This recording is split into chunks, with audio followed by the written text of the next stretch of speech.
Alright. I hope this is playing. And I hope I'm in shot. Because I am not editing this video at all. Oh boy. I hope this works. Here, let me set it here. Maybe it'll... Sorry guys. I know you guys are like super used to me having my shit together. I really hope I'm in this shot. Like, really hope. Anyway, I just finished watching Nick's video, and first of all, I fucking love Nick. Like, I love Nick. I really do. And if you guys aren't following her, I'm talking about Dolly Scrumptious on YouTube and Instagram, I believe. She got herself another American Girl doll that was, I think she said the doll was created in 2000, I think she said 2004. I can't remember. But I figured, oh god, I've got so much shit up here. Yeah, I'm not editing this video either. But I just figured I'd pop on and say that I totally get it. This is my girl. Most of you guys probably know her as Cupcake. Yeah, when I first got her this wig about what? Has it been 3 years? It hasn't been 3 years. Has it?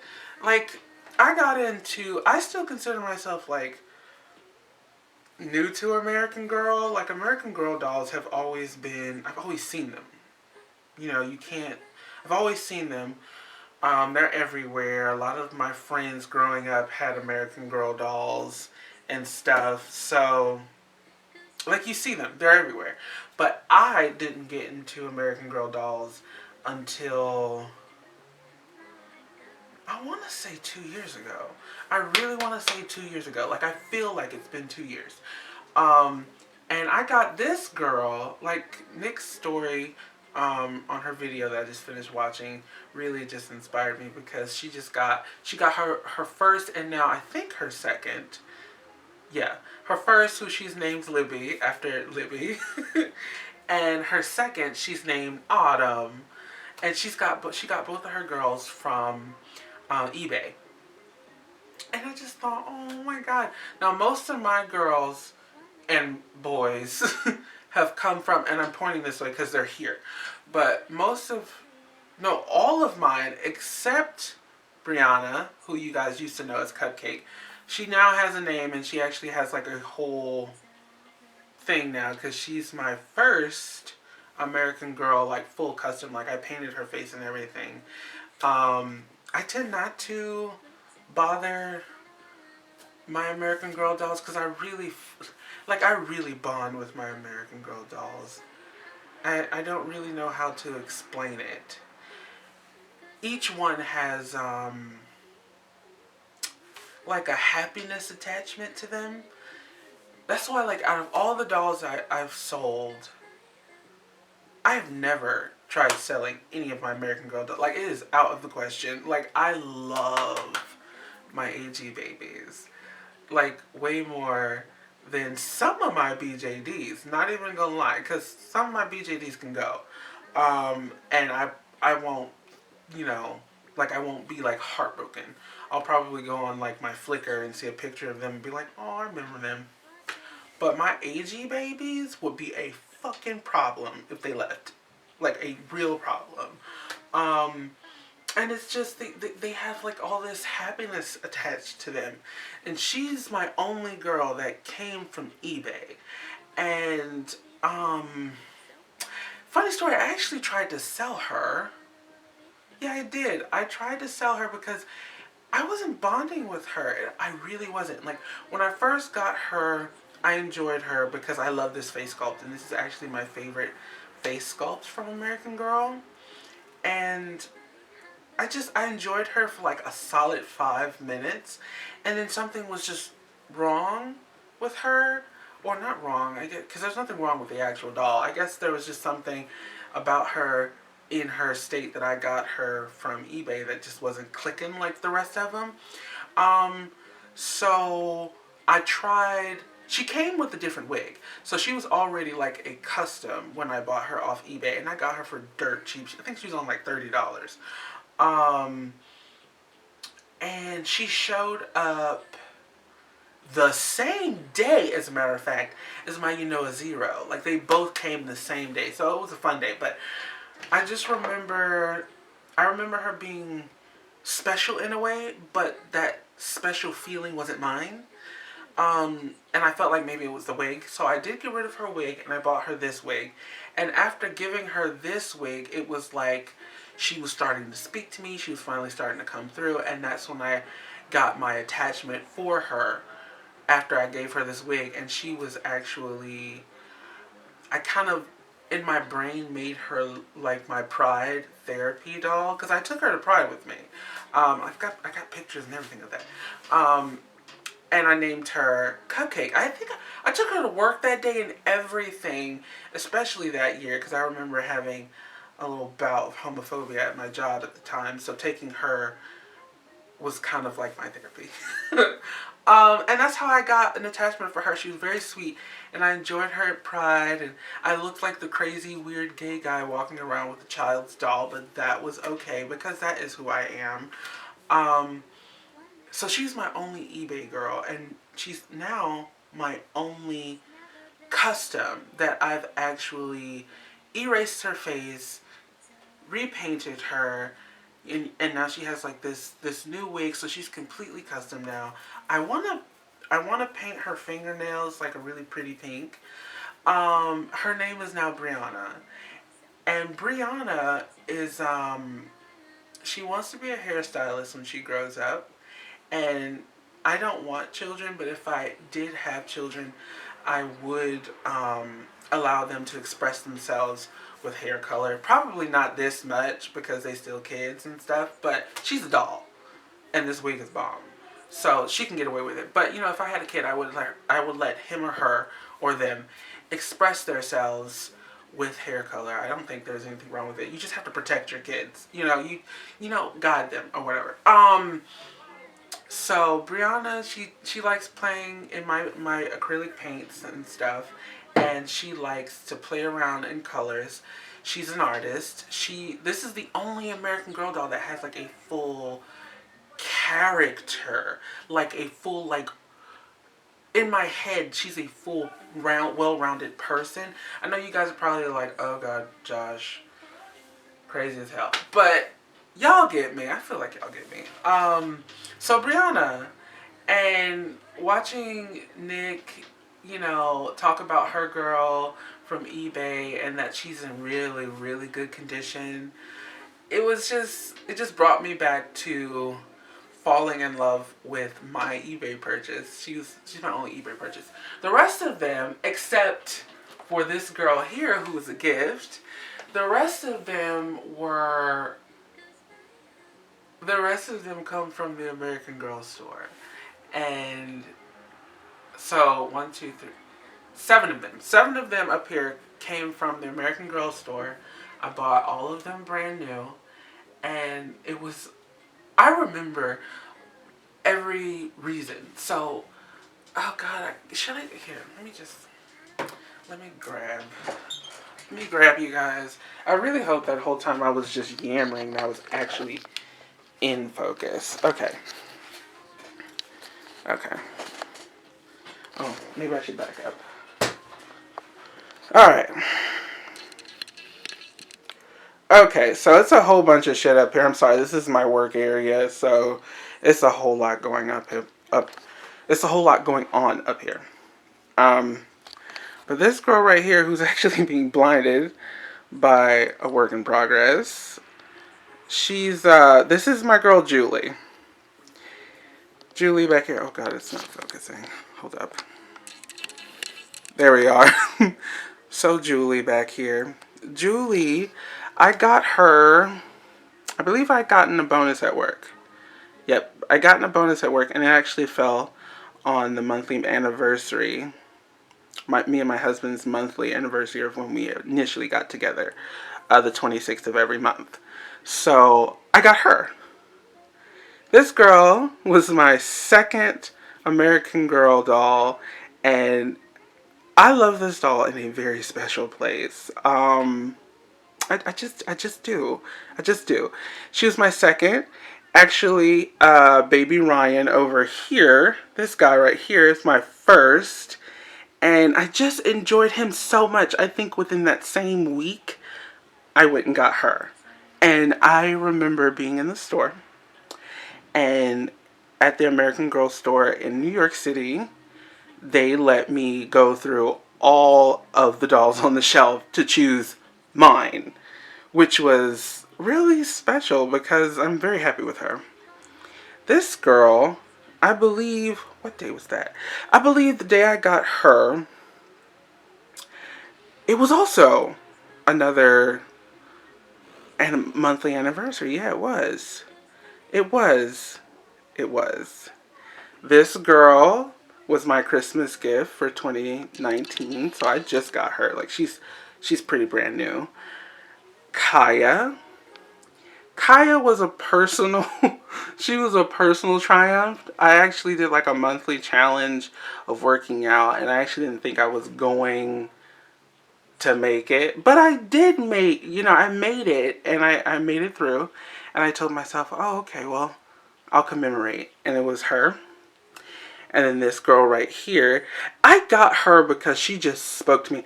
I remember Moon Owl Designs. She sent me, I believe she sent me a screenshot or something on Instagram of her when she initially came out.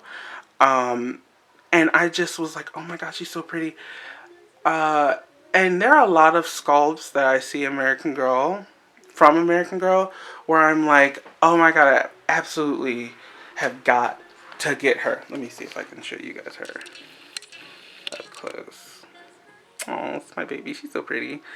But yeah, I seen her in that ad, and I was like, oh yeah, yep.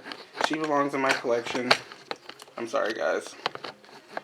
See, if I was editing, you guys wouldn't even see any of this.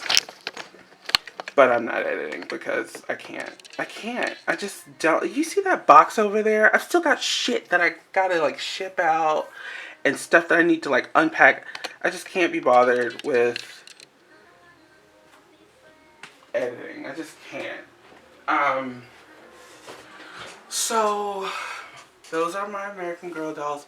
And then of course I have this Luciana here, who is a gift from my friend Nina. Nina, you're a friend now. You really are. You really are. Like, I've always felt like you were a friend, but you're a friend. She really is. And she sent me this really sweet card. I mean, you guys seen that video, but at least I think you've seen that video. I'm rambling. And I'm all over the place. And I turned on the camera because I just wanted to ramble for a bit about the American Girl dolls and paint. Real quick. So, I got some new paints in. Some of the paint that goes really fast with me, and fast is like in a year it'll be gone. It takes a lot to get through paint because I dilute paint when I'm painting, as all of you should. Like, if you're painting a doll and you want a nice clean finish and you don't want it to be like bumpy and textured, you should be thinning out your paints to like milk consistency and building your colors up slowly, because that's going to give you a super smooth situation. Like, it's going to look like factory paint, and that's what you want. Anyway, so it takes about a year or 2 years. It used to take me about 3 years to get through one of these, because it really doesn't take a whole lot of paint to paint a doll, especially if you're diluting. But I go through brown very fast. Like, in 6 months, my browns will be gone. Mainly, that's because of the commission work.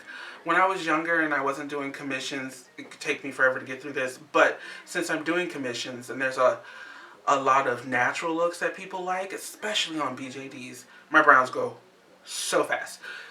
But the funny thing is, I stock up on brown because I know it's going to go out, which is what I did today.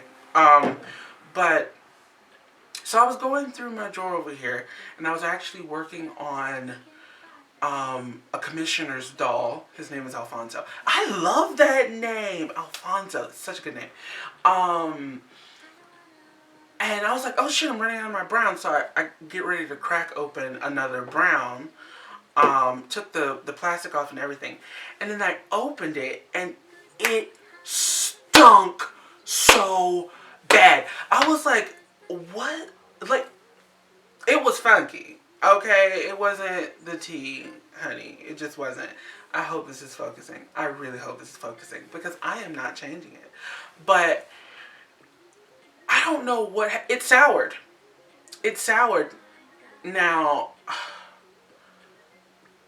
there are some artists... But like, this is not even common. I don't even know if people still do this a whole lot. But one of my art teachers, like years ago, I think I was maybe like 12 years old, he used to keep his paints refrigerated. Like, he had a small little refrigerator next to his desk of all of his paints, particularly the oil ones. At least that's what I noticed. But he kept his paints in a refrigerator. And I think I might do something like that. Like, I don't know. I was thinking maybe I could get like a little box or something. Because I don't have a whole lot of paints. Like, this is my drawer where I keep my paints and sealants and like acetone and stuff like that. And I keep it right here because it's easily accessible and it's organized. But I don't want sour paint. So I went through all my paints and I found 2. So the brown was funky. And then, like, I had an orange that was, like, it was glow in the dark. And it stunk, too. And these were sealed. Like, you've got to open these and like, take the seal off in order, you know, for it to be, like, exposed or whatever. But they were so sour. So I just thought that was so interesting. Because that's never happened to me before. I know paints can sour, but I've never had any paint of mine sour. And I like to use my products sparingly. Especially if I like them. Like, I've got pastels that I absolutely adore. And I keep them in this little baggie so they don't get messed up. Like, the case that they're in is shit. It's like, it's shit. It doesn't hold its shape or anything. But these pastels aren't even the best pastels to use because I do have other pastels that I use for commissions that are higher quality. These aren't the highest of quality, but for some reason I like these personally. And I use these to actually work on her. But, so I like to use them sparingly, and I've never had any product go sour before. But now it's making me think that perhaps I should start refrigerating my paints. Because I also noticed when I went to Michael's today, I'm using Craft Smart. And I like Craft Smart because for a small little bottle like this, it's 75 cents. So if I just needed to go real quick and get some paint like I did today, 75 cents. Like, that's cheap. Like, that's cheaper than $1. That's good. Because at Walmart, it's $1. So I was using Craft Smart. And I opened it in the store just to make sure I wasn't buying another, like, rancid paint. And there's no seal on these. And the ones that I had, I don't think those were Craft Smart. I think those were, hold up. What is this? They were folk art, and those had a